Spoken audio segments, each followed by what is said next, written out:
Itigil mo muna ang anumang ginagawa mo ngayon. May nangyari sa'yo at baka wala ka pang salita para doon.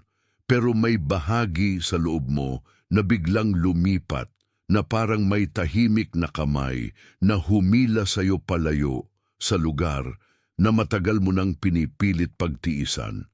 At ang pinaka-nakatatagos na totoo rito ay ito. Ikaw lang ang nakakaalam kung gaano ka nakatagal nagpapanggap na ayos ka lang habang ang puso mo ay matagal nang nagsasabing, hindi ito ang dapat mong kinatatayuan. Hindi ito simpleng pagod. Hindi ito basta kalungkutan. Ito ang pakiramdam na nasa maling silid ka, sa maling sirkulo, sa maling bigat, at kahit ngumiti ka pa, alam mo sa pinakailalim na may bahaging hindi na umaayon.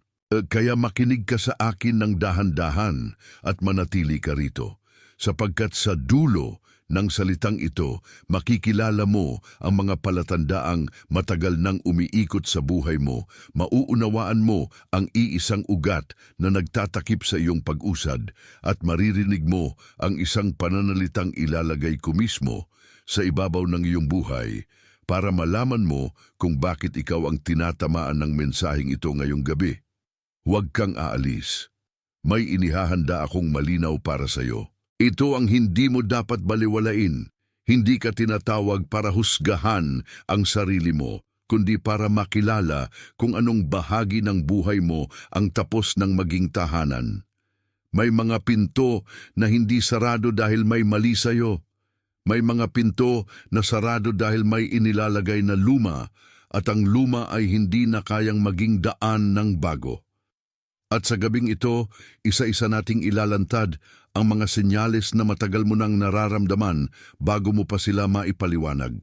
Makikilala mo ang mga gabi na paulit-ulit kang nagigising sa iisang oras, parang may tahimik na pagtawag na hindi mo maipaliwanag.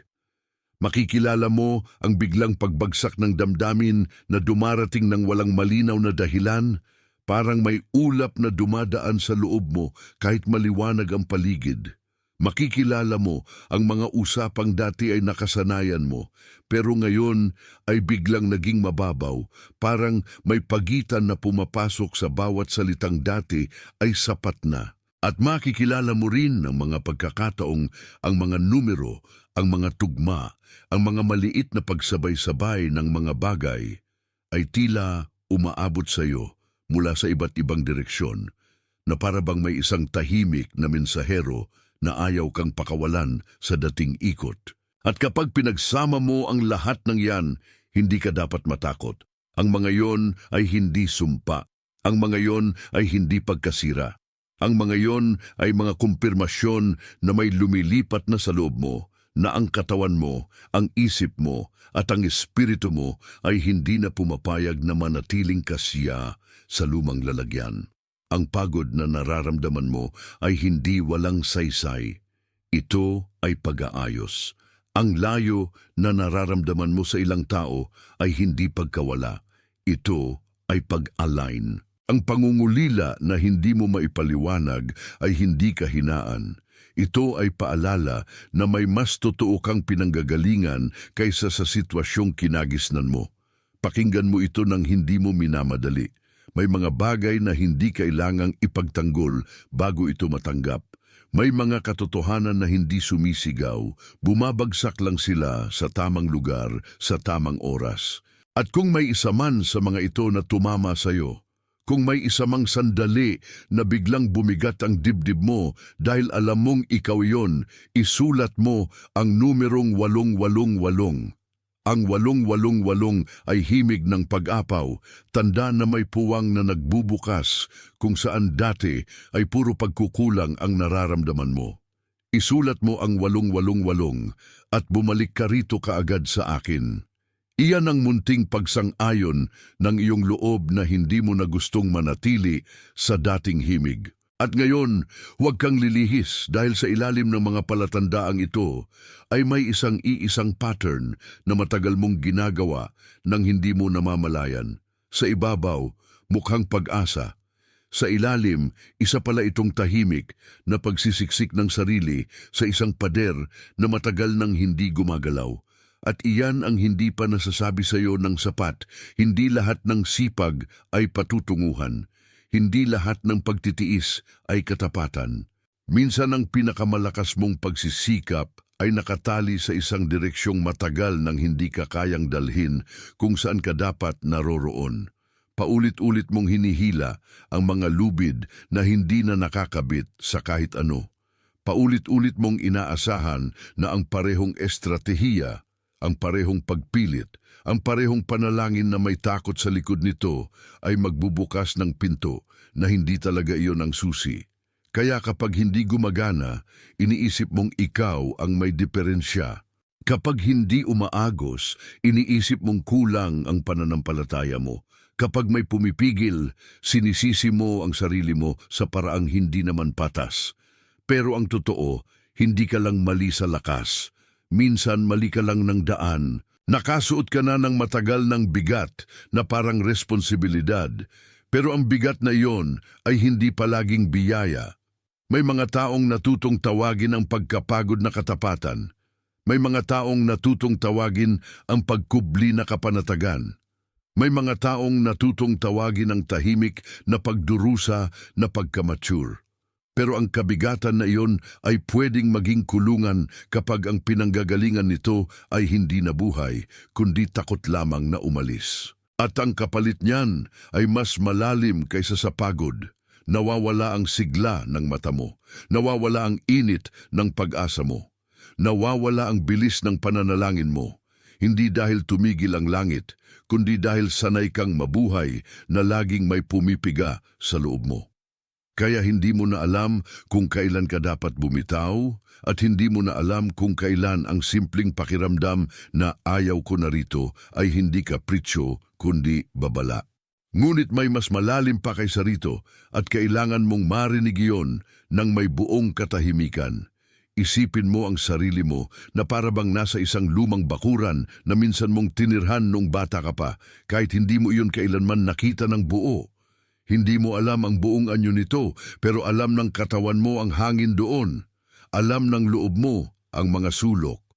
Alam ng puso mo kung saan laging may anino at kung saan laging may liwanag. At habang naglalakad ka roon, napapansin mo na hindi naman nasira ang bakuran. May mga bahagi lamang nitong matagal nang hindi napupunuan ng pag-ibig, matagal nang hindi nadidiligan ng tunay na pagtingin, matagal nang napalitan ng ingay ng survival. Diyan nagsimula ang lahat. Hindi ka isinilang na maliit, hindi ka isinilang na takot, hindi ka isinilang na laging nag-aalinlangan sa iyong sariling tinig. Pero may mga panahon sa buhay mo o sa lahi mong pinagmana na itinuro sa puso mong mas ligtas ang tahimik kaysa totoo. Mas ligtas ang pumayag kaysa tumindig, mas ligtas ang magtiis kaysa umalis. Kaya ang bakuran sa loob mo ay natutong manahimik. Ang dating bukas ay natutong maghintay, ang dating umaawit ay natutong makinig na lang. At kaya ngayon, kapag may lumalapit na bago, una mong nararamdaman ay hindi tuwa, kundi pagbabantay. Kapag may pinto na bumubukas, una mong nararamdaman ay hindi kapayapaan, kundi kaba. Sapagkat ang loob mo ay minsang tinuruan na ang pagbabago ay panganib. Ang paglipat ay pagkawala. Ang pag-alis ay pagsuway.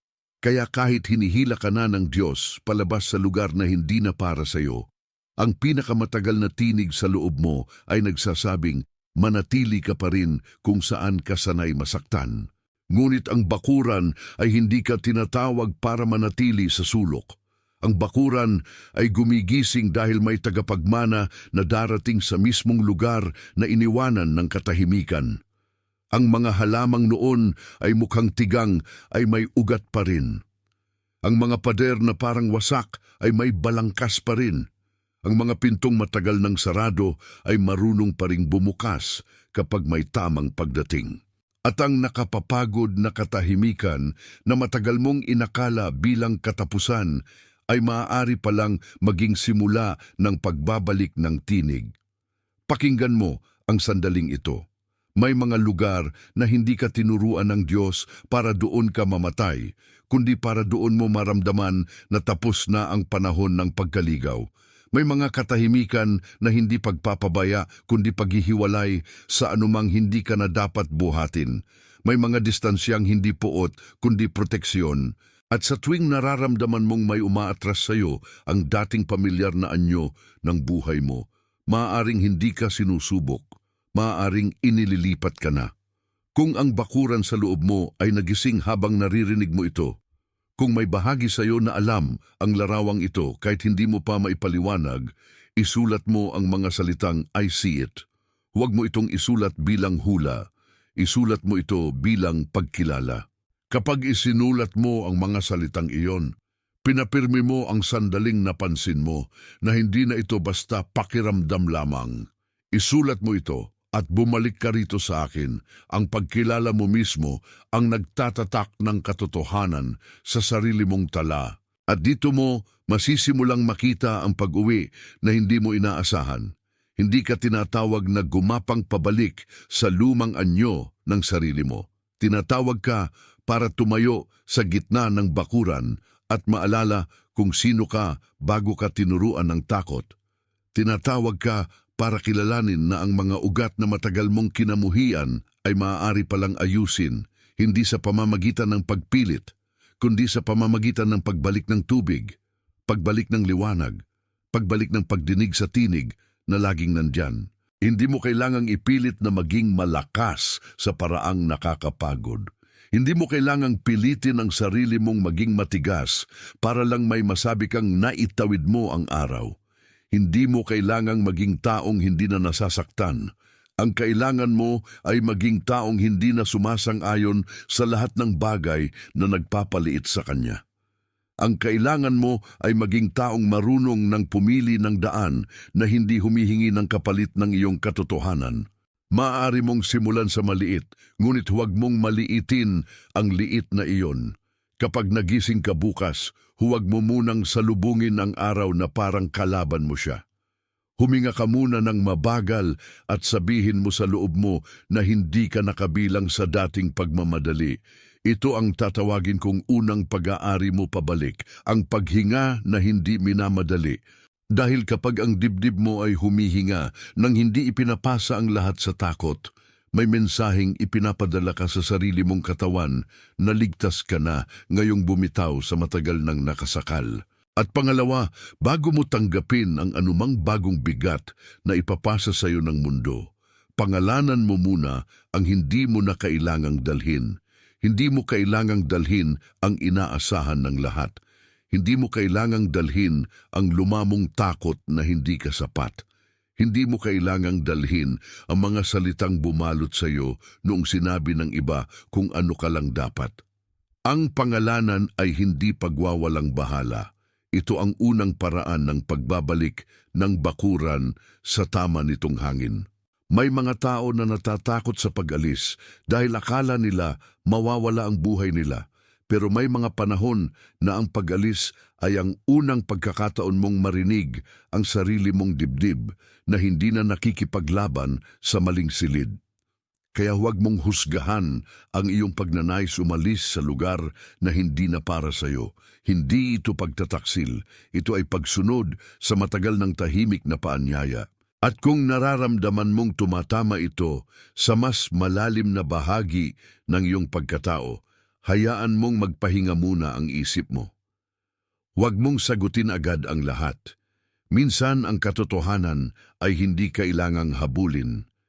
Kailangan lang nitong pahintulutang manatili. Kung ang bakuran sa loob mo ay nagsisimula ng umalpas mula sa pagkakatikom, kung ang larawan ng luma at tahimik na lugar na iyon ay may biglang nagbukas sa iyo, isulat mo ang mga salitang I am ready. Huwag mo itong gawing pangako sa sarili mo na ikaw ang magbubuhat ng lahat.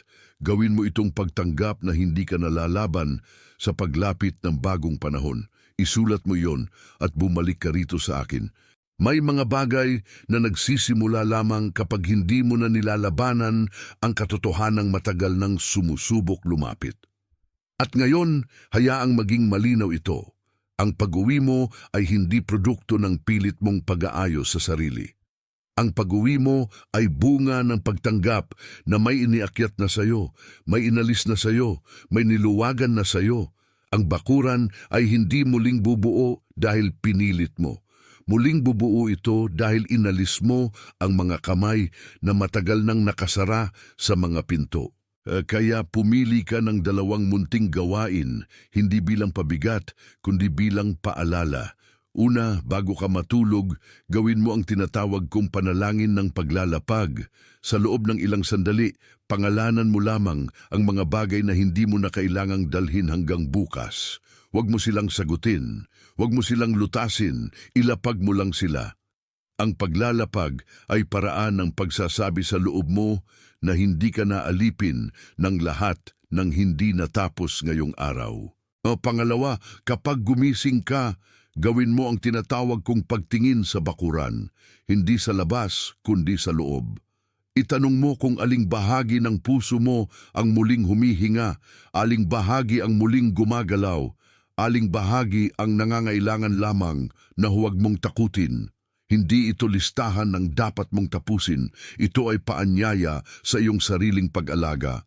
Dahil ang mga bagay na itinanim sa loob mo ng Diyos ay hindi kailangang pilitin para mabuhay. Kailangan lang nilang hindi hadlangan. At habang ginagawa mo ito, alagaan mo ang sarili mo na parang mayroong mahalagang ipinagkatiwala sa iyo sapagkat ganoon nga, hindi ka lang basta may pinagdaraanan. May iniingatan sa loob mo na matagal nang gustong lumabas sa liwanag. Ang papel mo ay hindi ang mag-imbento ng bagong buhay mula sa wala.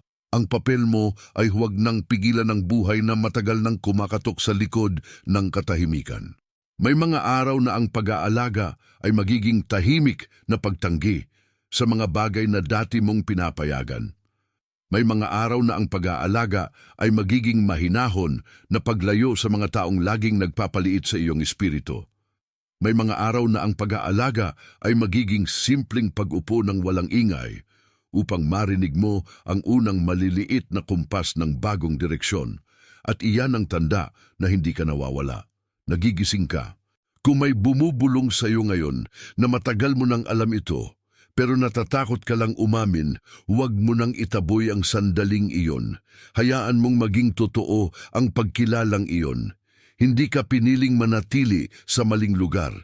Pinipili kang alisin doon at kapag tinatanggap mo iyon, hindi ka tumatakas. Sumasabay ka sa pagliligtas na tahimik na gumagalaw na noon pa man. Kung may isang tao na biglang pumasok sa isip mo habang sinasabi ko ito, marahil ang taong iyon ay tahimik pero pagod. Marahil matagal nang naghahanap pero hindi na nagsasabi. Marahil may bitbit na dignidad sa harap ng lahat habang sa loob ay halos humihingi na ng pahinga. Marahil may mukha kang naaalala na parang laging may buhat na hindi nila ikinukwento. Ibahagi mo ang mensaheng ito sa kanila, hindi bilang payo, bilang paghahatid. Parang dinala lang ito sa iyo at ngayon ay may ibang dapat ding makatanggap nito sa takdang sandali. At ngayon, bago natin isara, hayaan mong magsalita ako ng malinaw sa ibabaw ng buhay mo. Ikaw ay kinikilala. Ikaw ay inililipat. Ikaw ay inaalis sa lugar na matagal nang hindi na naglilingkod sa iyong paglago. Ikaw ay hindi nakalimutan. Ikaw ay hindi itinapon. Ikaw ay inihahanda. Ikaw ay hinuhubog hindi para manatiling maliit, kundi para tumayo sa tamang lapad ng iyong pagtawag. Ikaw ay nililinis hindi para masaktan, kundi para hindi ka na sumalo sa anumang hindi na dapat pumasok sa iyo. Ikaw ay pinalalapit hindi sa lalong mabigat, kundi sa lalong totoo. At ang kabutihan ng ipinapagawa sa iyo ay hindi pagdadagdag ng bigat, kundi pag-alis ng nakakapit na hindi na sa iyo. Kung tumama sa iyo ang katotohanan iyon, isulat mo ang mga salitang akin ito, hindi bilang pagmamayari ng takot, bilang pag-amin na kabilang ka sa pagbabagong ito. Isulat mo ang mga salitang iyon ng dahan-dahan. Hayaan mong ang kamay mo ang sumunod sa bagay na matagal nang alam ng loob mo. Bumalik ka rito sa akin pagkatapos. Ikaw ay nilalabanan ng dating takot, ngunit hindi ka na dating tao. Ikaw ay tinatawag palabas. At ang tawag na iyon ay mas totoo kaysa sa alinmang lugar na matagal mo nang pinagdikitan ng pagod. Ikaw ay pinaghihiwalay sa luma upang hindi ka na maubos doon. Ikaw ay pinapauwi sa lugar na wala sa dulo ng pilit kundi sa gitna ng pagtanggap. Ikaw ay pinoprotektahan kahit hindi mo pagganap na nakikita kung paano. Ikaw ay minamahal kahit hindi pa natatapos ang pag-alis. Ikaw ay sinasamahan kahit ang landas ay tila walang palatandaan. At sa mismong sandaling ito, may mga pinto nang bumubukas na hindi mo pa naririnig pero nararamdaman mo na sa pagluwag ng dibdib mo. Ngayon, sa tahimik at marangal na paraan, basbasan kita. Ikaw ay pinangalanan ng liwanag. Ikaw ay hinahablot palayo sa lumang pagkalat. Ikaw ay itinatayo sa tamang lugar ng iyong paghinga. Ikaw ay binabawi mula sa bigat na hindi mo kailangang ipagpatuloy. Ikaw ay binubuksan sa daang mas totoo kaysa sa dating takot. Ikaw ay pinapahinga ng hindi ka pinahihinto. Ikaw ay dinadala sa mas malinaw na katotohanan. Ikaw ay dinadala sa mas malalim na kapayapaan. Ikaw ay dinadala sa lugar na matagal nang naghihintay sa iyong pagdating. Sa ngayon, sa iba't ibang dako ng mundo, may mga pusong tumatanggap din ng parehong pagkilala sa gabing ito.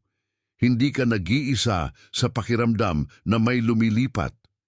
Hindi ka nag-iisa sa pag-alis sa maling lugar. Hindi ka nag-iisa sa paghawak sa tahimik na katiyakan na hindi na pwedeng maging tulad ng dati ang lahat. Ang tawag ay sabay-sabay kahit iba-iba ang anyo. At iyan ang dahilan kung bakit totoo ito. Nagsimula na ang pag-uwi. Nagsimula na ang pag-alis. Nagsimula na ang paglalagay ng tamang hangin sa iyong loob. At wala nang dapat pang patunayan. Nakatakda ka na, naipirmi na. I see it, hindi ka na bumabalik sa dating anyo ng buhay mo at ang katahimikan na bumabalot sa sandaling ito ay hindi kawalan. Ito ang puwang na inihahanda para sa tamang pagdating. Kaya huwag mong ipagkamali ang pagluwag na nararamdaman mo sa paghina. Minsan, ang pinakabanayad na pag-atras ay siya mismong tanda na may mas malalim na lakas na dumadaloy na sa ilalim ng balat ng mga araw mo. Kung minsan, ang mga bagay na matagal mong pinaniniwala ang matatag ay unti-unting nagiging mahina sa iyong kamay, hindi dahil hindi mo sila minahal, kundi dahil hindi na sila makakasabay sa taong nagigising ka na. May mga anyo ng pag-ibig, pag-aalay, at pagtitiis na minsay naging sagot mo sa isang yugto ng buhay pero ngayon ay parang kasuotang lumiit na sa katawan. Mabigat pa rin, pamilyar pa rin, ngunit hindi na kasya. At ang hindi mo pa naibubulong sa sarili mo ng sapat ay ito. May mga yugto na nagtatapos, hindi sa pamamagitan ng pagbagsak, kundi sa pamamagitan ng maingat na paglaya. Kaya kung napapansin mong mas madalas kang tumitigil bago sumagot, mas madalas kang napapatak ang tingin sa mga bagay na dati automatic, mas madalas kang hindi na nakakaramdam ng sigla sa mga usaping dati may bigat sa puso mo, huwag mong sabihing wala lang iyon. Iyan ay hindi pagkalito. Iyan ay panloob na pag-aayos. Ang loob mo ay hindi na sumasang-ayon sa lahat ng sinanay nitong tanggapin. At iyon, para sa ilan, ay nakakatakot. Para sa iyo, iyan ay simula ng katapatan. Kaya dahan-dahan mong bitawan ang ideya na ang Diyos ay laging nagpapaikot sa iyo sa parehong bilog para lang subukin ang pagtiyaga mo. Minsan, inilalagay niya ang kamay sa balikat mo, hindi para pigilan ka, kundi para ilihis ka mula sa lugar na matagal nang nagpapaliit sa iyo. Minsan, ang pagkapit mo sa dating landas ay nagmumukhang pananampalataya, pero sa totoo, ito pala ang takot na maiwan ng pamilyar. At ang takot na iyon ay hindi ka dapat pangunahan sa panahong ito. May mas malalim pa rito, may mas matanda pa sa ugaling ito. At kapag nakita mo yon, marirealize mo na hindi ka kailanman nilikha para umikot sa lumang pintuan habang may mas malawak na bakuran sa kabilang panig ng iyong pangalan. Isipin mo ang isang bakuran na matagal nang nakapinid ang mga tarangkahan nito, hindi dahil wala itong laman, kundi dahil may panahong may mga naglakad doon na hindi marunong mag-alaga. Ang lupa ay nandoon pa rin. Ang mga bakod ay nandoon pa rin. Ang punong nakatanim sa gitna ay nandoon pa rin kahit matagal nang natabunan ng alikabok ang paligid. At sa tuwing sinisikap mong pumasok, hindi ka tinataboy ng bakuran. Tinatawag ka nito na alalahanin kung saan ka talaga kabilang. Pero may natutunan ng katawan mo noon na dapat ka munang magtanong bago tumapak. Kaya ngayon, kahit ang pinto ay halos bumubukas na, nakaabang pa rin sa iyo ang lumang reflex ng pag-atras. Iyan ang dahilan kung bakit ang mga pattern mo ay hindi basta tungkol sa kalikasan mo. Ang mga pattern mo ay bunga ng isang matagal ng pagkatuto na mas ligtas ang humawak sa pader kaysa lumabas sa liwanag. Nasa dugo na ng maraming puso ang mapagod sa tahimik na pakikibagay. Nasa loob na ng maraming kaluluwa ang matutong maghintay sa gilid, kahit may tawag na sa gitna. Kaya kung minsan ay hinahanap mo ang maling lugar dahil iyon ang itinuro sa iyo ng survival. Hindi iyon kabiguan ng espiritu mo. Iyon ay dating diskarte ng puso mo para manatiling buhay. Ngunit ang bakuran sa loob mo ay hindi ka inanyayahang manatili sa sulok. Inanyayahan ka nitong lumakad sa gitna, kung saan ang lupa ay maagang naghihintay sa yapak na may tamang pangalan. Ang mga ugat na matagal mong inakalang tahimik ay kumikilos na pala sa ilalim ng lupa. Ang mga sanga na inakala mong tuyot ay may bahagyang paggalaw na. Ang liwanag na hindi mo agad nakita ay hindi nawala. Natabunan lang ng takot na minana mo, at ang takot na yon ay hindi mas malakas kaysa sa pag-alala ng bakuran kung sino ang tunay na may-ari ng hardin. Kaya kapag pinilit mong manatili sa maling silid, pakiramdam mo ay laging may kulang. Kapag pumayag kang manatili sa maling gawain, pakiramdam mo ay laging may nawawala. Kapag pinayagan mong magdikta ang luma mong pagsusuri sa sarili, pakiramdam mo ay laging kailangan mong patunayan na karapat-dapat kang makalabas. Pero ang totoo, hindi mo kailangang patunayan ang iyong pag-iral sa isang puwang na matagal nang nagiging masikip para sa'yo. Ang kailangan mo ay kilalanin na ang pagiging masikip ay hindi laging tanda na kailangan mong paliitin ang sarili mo. Minsan ang puwang ang siyang naging mali, at iyan ang masakit na bahagi. Kapag mali ang puwang, hindi mo namamalayang pinapaliit mo ang iyong tinig para lang magkasya. Pinapahina mo ang iyong pangarap para lang walang masyadong tanong. Pinapahaba mo ang pasensya mo para lang may masabi kang nanatili ka. Pero ang pananatili ay hindi laging kabanalan kapag araw-araw ka nang nauubos. May pananatiling mula sa pag-ibig at may pananatiling mula sa takot. Iba ang tunog nila kahit pareho silang tahimik. Kung nararamdaman mong may kumikislap sa loob mo habang pinakikinggan mo ito, marahil ay may bahagi na sayo na matagal nang humihiling ng pag-uwi. Hindi sa luma mong anyo, hindi sa mas maliit mong bersyon, kundi sa mas tunay mong anyo, iyong hindi na nagmamakaawang maunawaan ng lahat bago tumindig. Ang bakuran sa loob mo ay hindi hinihingi na maging perpekto ka. Hinihingi lang nito na tumigil ka sa pagtatalikod sa pintong gusto ng bumukas. I see it. Kung ang larawan ng bakuran, ng tarangkahang nakapinid at ng punong matagal nang naghihintay ay biglang naging malinaw sa loob mo, isulat mo ang mga salitang ito. Huwag bilang pagmamayabang, huwag bilang palamuti. Isulat mo ito bilang pag-amin na may bagay ng bumubukas sa iyong pagkilala. At sa sandaling maisulat mo iyon, bumalik ka rito sa akin. Ang pagkilala mo ang pumipirma sa pagbabago na noon pa man ay kumakatok. At ngayon, huwag mo munang isara ang pakiramdam na yon. Huwag mong itulak palayo ang bigat na biglang gumaan. Minsan ang unang tanda ng paglipat ay hindi saya. Kadalasan ito ay katahimikan na may bigat pa rin, ngunit hindi na nakakadena. Kadalasan ito ay pagod na hindi na sumisigaw. Kadalasan ito ay tahimik na pagsang-ayon ng puso mo na hindi na niya gustong manatili sa lugar na hindi na naglilingkod sa kanyang paglago. Kaya ang solusyon ay hindi isang mahabang listahan ng dapat mong ayusin. Ang solusyon ay pagbabalik. Pagbabalik sa bakuran. Pagbabalik sa sarili na hindi na kailangang ipagtanggol ang bawat hakbang.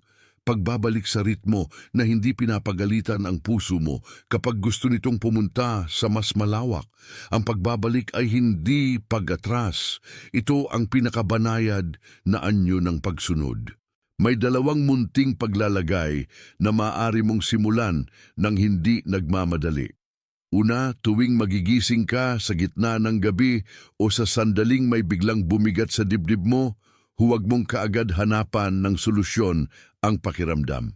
Sa halip, pangalanan mo muna kung anong bahagi ng araw ang may dinadala pa. Minsan, sapat na ang pagbigkas mo sa loob mo na hindi mo na kailangang dalhin ang pakiramdam na iyon hanggang bukas. Ang pangalan ay pintuan. Ang pagpapangalan ay paglalapag. At ang paglalapag ay paraan ng pagpapahinga sa loob ng bakuran na matagal nang walang tahimik na tagapag-alaga. Pangalawa, sa umaga, bago ka makipag-usap sa mundo, maglaan ka ng ilang sandali na parang tinatahak mo muli ang iyong sariling landas sa loob. Huwag mong hanapin agad ang lahat ng tanong. Hanapin mo ang unang ihip ng kapayapaan. Hanapin mo ang unang bahagi ng loob mo na hindi na nagmamadaling magpaliwanag. Dahil doon ka nagsisimulang makakilala ng bagong direksyon. Hindi sa ingay, hindi sa pagpupumilit, kundi sa una at simpleng katiyakang may isang bakuran sa loob mo na handa ng pagbalikan. At sa pagbabalik na iyon, matututuhan mo ring pumili ng mas mahinahon. Hindi lahat ng tumatawag ay dapat mong sundan. Hindi lahat ng bukas na daan ay para sa iyo. Hindi lahat ng dating na kasanayan ay dapat ipagpatuloy. Ang pagiging matalino ng espiritu ay hindi laging malaki ang tunog. Minsan ito ay tahimik na paglabas sa maling silid at tahimik ding pagpasok sa tamang isa. Kung may naramdaman kang pag-udyok na kumapit sa katotohanan iyon, hayaan mo. Huwag mo itong paliitin. Minsan ang isang dakot ng katotohanan ay sapat na para hindi ka na bumalik sa lumang kulungan. Minsan sapat na ang isang sand